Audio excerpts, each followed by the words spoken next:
The attendant had already left. I parked my own vehicle at the remote side of the gravel lot, rubbing my palms against my dress, attempting to smooth the creases that had deepened during the prolonged, tense journey. A flat tire had delayed me for nearly an hour, and by the time I reached the winery, the sun was already low. I hurried, the weight of the gift satchel swaying at my side with each staggered stride. Laughter drifted from the terrace, high-pitched and clear. I followed the sound around the building's edge, not wanting to intrude through the main entrance during a celebratory toast or dance. A small gathering had formed near the fire pit. Champagne flutes were raised, their faces luminous in the gentle glow. "Thank heaven she didn't show," someone declared. "That's Amelia, my new daughter-in-law." The group chuckled. I froze behind the hedge. "She means well," Amelia added with a dramatic sigh, "but she's just a lot." More laughter ensued. Glasses clinked. Someone mentioned something about her vibe, another about her spirit, and then my son, Ethan. He laughed too. He didn't say my name. He didn't defend me.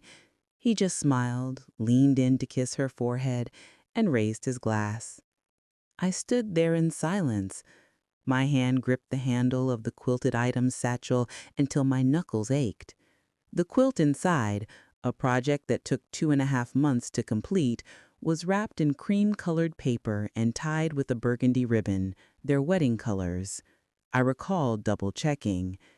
The breeze shifted, lifting the corner of my scarf and pushing their words deeper into my ears. I backed away, cautious not to let my heels scrape the pebbles. There was a bench by the parking area. I sat there for a significant amount of time. I can't recall exactly how long, only the sound of distant music and someone calling for the next toast. Eventually, I rose. I didn't drive away. I entered through the side door. I still had a name, even if they chose not to speak it. I walked in through the service door, the one by the kitchen, where the personnel barely glanced up.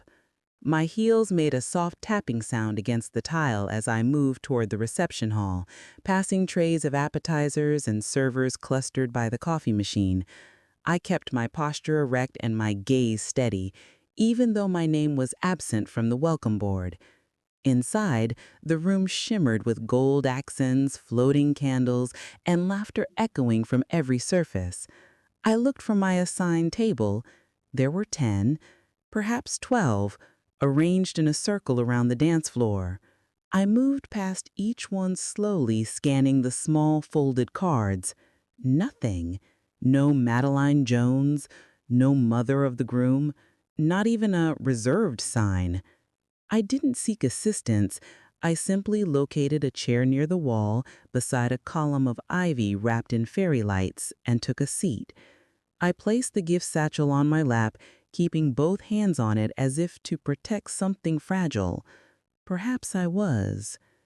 A visual presentation started not long after the first meal. It displayed baby pictures, school performances, and beach vacations. Amelia's childhood filled half the screen. Her parents beamed from photos taken at ski resorts and lakesides.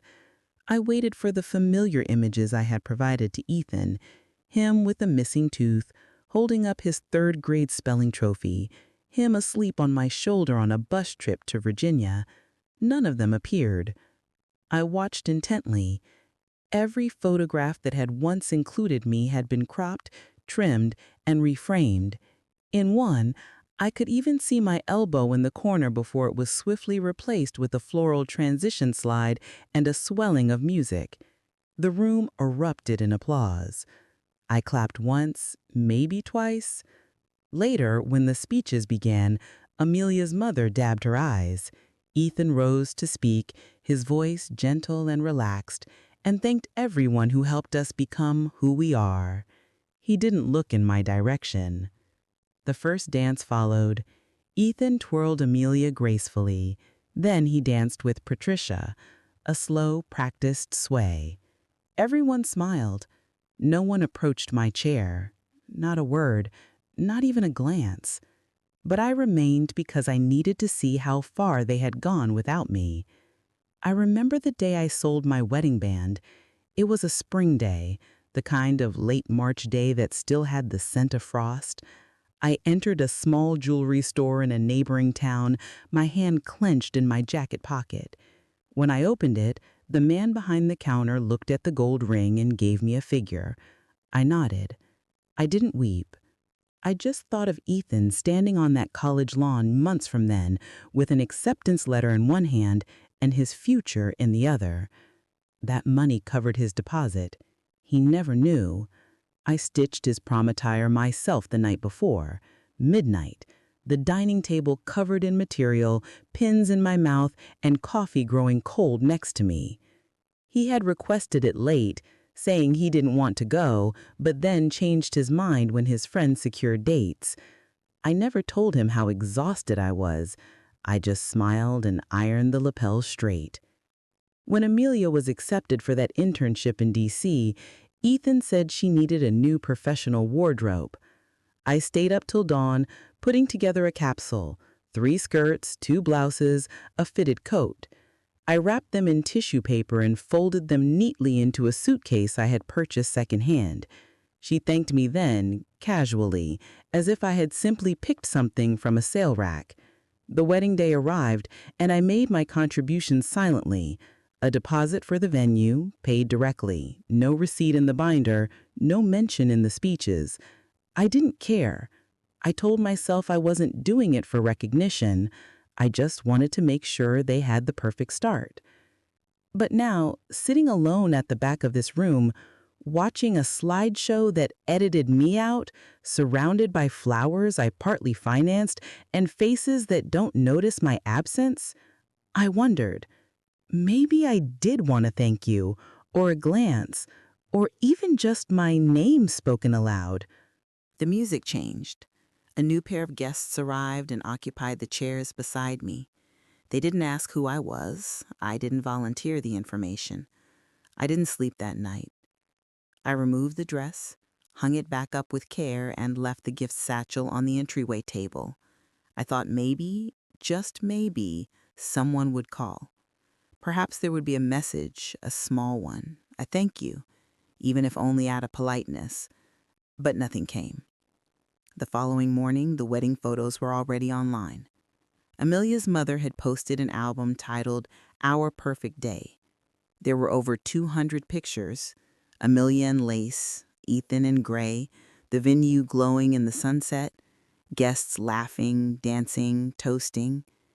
I scrolled through them slowly. At first, I searched for myself. Then I looked harder in the group shots, the wide-angle views, the backdrop of the cake cutting. I wasn't in a single frame. There was one blurred photo taken from a distance where I could just barely make out the shape of my shoulder.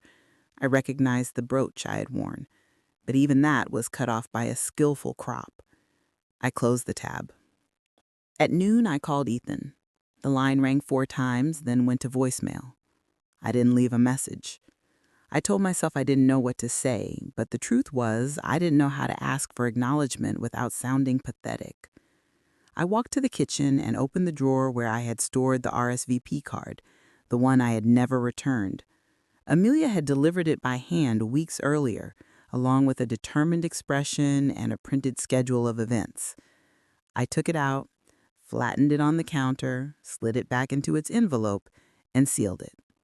Then I reached for a strip of clear tape and pressed it across the flap. Not angry, not resentful, just finished. I placed it in the drawer with the old sewing templates I no longer used, turned off the light, and boiled water for coffee.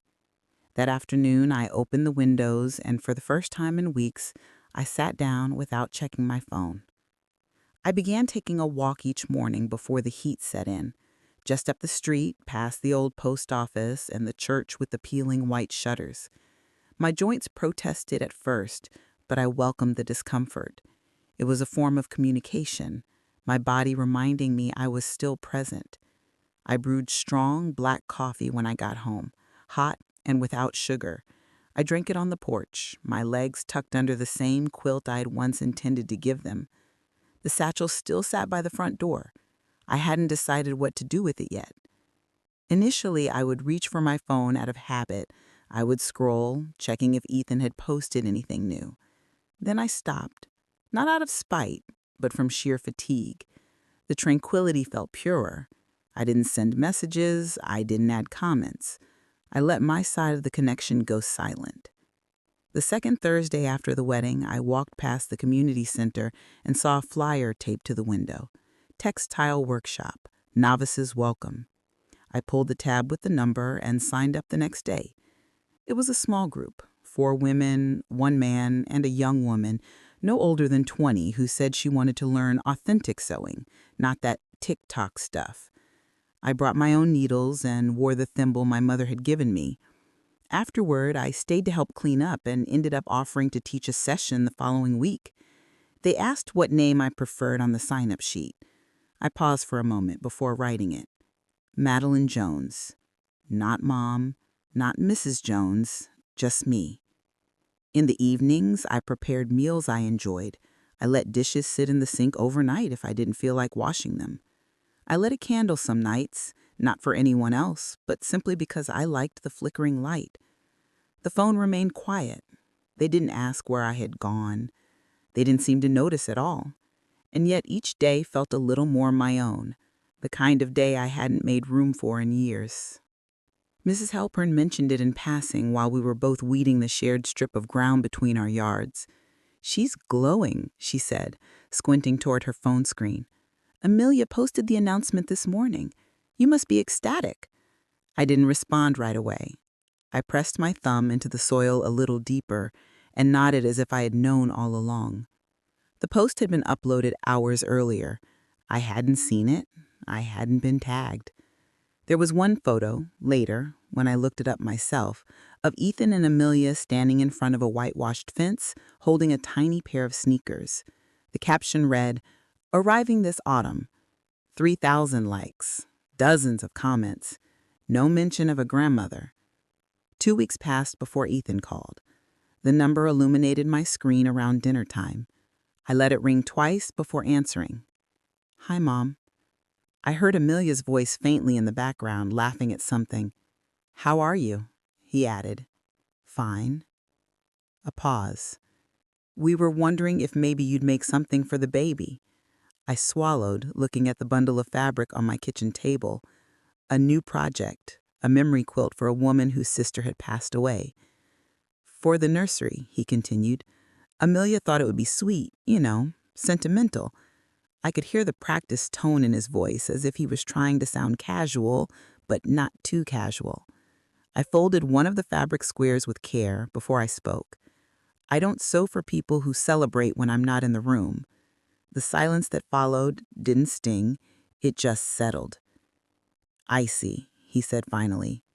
We said our goodbyes soon after. That night, I pulled out the envelope marked estate documents and took my time reviewing each line. I removed a name, added a note, and initialed the bottom corner. When I was finished, I brewed a second cup of coffee, stronger than usual, and watched the sun descend over the back fence as if it had nowhere else it needed to be. I ordered the new mailbox plaque on a Thursday. It arrived in a slender brown package, neatly wrapped, the letters etched in brushed steel, M. Jones. I stood by the curb with a screwdriver in one hand and the old plaque in the other. The original had read, "The Joneses," for decades, a remnant from when I believed being part of something meant never being forgotten. The new one fit perfectly. No trouble, no resistance. That same week, I launched my Etsy shop. Just a simple page. Threads by M. Jones.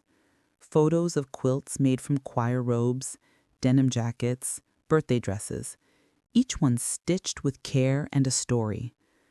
Orders came slowly at first, then steadily, and then, without needing to ask, 2 women from the sewing center asked if I would mentor them. One was a recent widow, the other a young mother who whispered that sewing was the only thing that made her feel like herself again. I said yes without hesitation. On Saturday mornings, we worked in the corner of the community room near the windows. I taught them how to bind corners, how to match threads to memories. We didn't discuss husbands or children unless we wanted to. Some days we just sat and let the hum of the machines fill the quiet. A month later, a journalist from the local paper visited the center. He was writing a piece on local craftspeople and asked to interview me. He began with polite inquiries: how I got started, what inspired me. Then he glanced around and said, "So, you're a mother too, I assume." I smiled, not unkindly. "I'm not someone's mother," I said. "I am a creator." He wrote that down verbatim, and when the article was published, that line was the headline. I clipped it and taped it above my sewing table, not for vanity, but for proof, the kind of proof I no longer required from anyone else. By the end of the month, I had 10 pending orders and a waiting list. He knocked instead of calling. I saw his car from the kitchen window and let him stand there for a minute before I opened the door, not out of malice, just clarity. "Hi, Mom," he said as if it were the most natural thing in the world. I stepped aside. "You can come in." He looked older, with a weariness in his eyes. Not from work, perhaps from silence. He didn't ask for coffee. He sat at the edge of the sofa as if he wasn't sure he belonged there. "I've been meaning to stop by," he began. "I noticed you haven't been around." I nodded. He glanced around the room, at the sewing rack, at the framed article on the wall. "You've been busy." "I have." He cleared his throat. "Amelia wants to make things right. She feels bad about how things transpired. The wedding, it got overwhelming. People said things they didn't mean." I watched his hands twist together. He still did that when he was anxious, just like when he was a boy about to confess he had broken something. "She thinks we should all sit down, talk, start over." I let his words hang in the air. I didn't try to soften them. I didn't nod for his comfort. Instead, I asked, "Was it Amelia who toasted my absence, or were you clinking glasses too?" His face faltered. I didn't mean to." "But you didn't stop her either, did you?" He looked down. There it was. Not the cruelty, not the mockery, but the silence. That quiet agreement made by people too scared to risk discomfort for the sake of love. He said he just didn't want to create a scene. "But you let them erase me," I replied. "And then you expected me to keep showing up as if nothing changed." He didn't argue. He stood after a while, said he would let me think about it, said he hoped we would talk again soon. I closed the door behind him gently, and this time I didn't cry. I walked to the sewing table, thread in hand. I still had work to finish. The baby shower invitation arrived in the mail. Thick cardstock, gold trim, a pastel elephant smiling up at me from the corner. It wasn't handwritten. It didn't even have a note inside, just a printed insert with registry links and a time. I placed it beside the RSVP card from the wedding, still sealed, still taped shut. I didn't go. Instead, that Saturday, I arrived early at the community center, my arms full of fabric bundles and extra thread. It was my turn to lead. The women trickled in slowly, some quiet, some already laughing, all carrying something heavier than sewing kits. Sorrow, neglect, displacement. You could feel it in the way they touched the cloth. We worked in a rhythm, needles moving in and out, old shirts becoming borders, scarves cut into diamonds. I circled the room, pausing beside each table, adjusting tension, encouraging a stubborn stitch. Midway through, a woman named Denise, in her early 50s with kind eyes, looked up from her patchwork and asked, "Do you ever miss them?" I didn't pretend not to know who she meant. I took my time answering. I thought of Ethan's voice in the doorway, of Amelia's glass raised like a trophy, of every phone call not made, every thank you not spoken. I miss who I thought they were, I said, not who they became. Denise nodded. She didn't press. We finished the session with a group photo. No one was cropped out. That evening, I sat at my table, sorting squares for a new commission. A woman wanted a quilt made from her late mother's aprons. Each piece still smelled faintly of cinnamon and flour. I pressed one to my chest for a moment before folding it gently. Outside, the mailbox flag was up. Probably another card. I didn't check it, not yet. Instead, I stitched the border in slow, even lines, and when I reached a tear in the corner of the fabric, I didn't repair it. I cut around it cleanly and let the next piece fit exactly where I needed it to. The sign arrived the first week of spring. Simple wood, hand-painted by one of the girls from the center. It read, "Home of M. Jones, Textile Artist." I hung it beside the porch light, where everyone passing could see. Not for show, but for truth. The daffodils bloomed early that year, and the air held that soft warmth that makes you forget winter was ever cruel. I baked lemon muffins, not cake, and set out a small table under the awning. No RSVP list, no dress code, just whoever wanted to come. Denise brought iced coffee. Hannah, one of the younger women, brought her toddler and a sketchbook. Two of my neighbors came by with folding chairs and stayed long enough to watch the light change. We didn't talk about missing people. We talked about plans, about books we hadn't finished, about fabric dye. No one interrupted. No one performed. At one point, someone asked where my family was. I just smiled and said, "Not here." That answer didn't feel hollow anymore. Later that night, I tidied up slowly, folded the chairs, washed the mugs, and left the sign on the porch, glowing a soft gold against the dark. Inside, I passed the shelf where I kept the wedding RSVP. The flap was still sealed. The tape had yellowed just slightly at the edges. I used to pause there every time I walked by, letting my fingers rest on the envelope, as if it might still offer something. Now I don't stop. I leave it untouched, not as a wound, but as a record. I no longer wait for invitations from people who never intended to include me. I don't explain my absence or justify my presence. The sign on the porch says enough. The name is mine, and it stayed long after they stopped using it.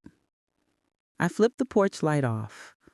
The house behind me didn't feel too quiet. It felt right.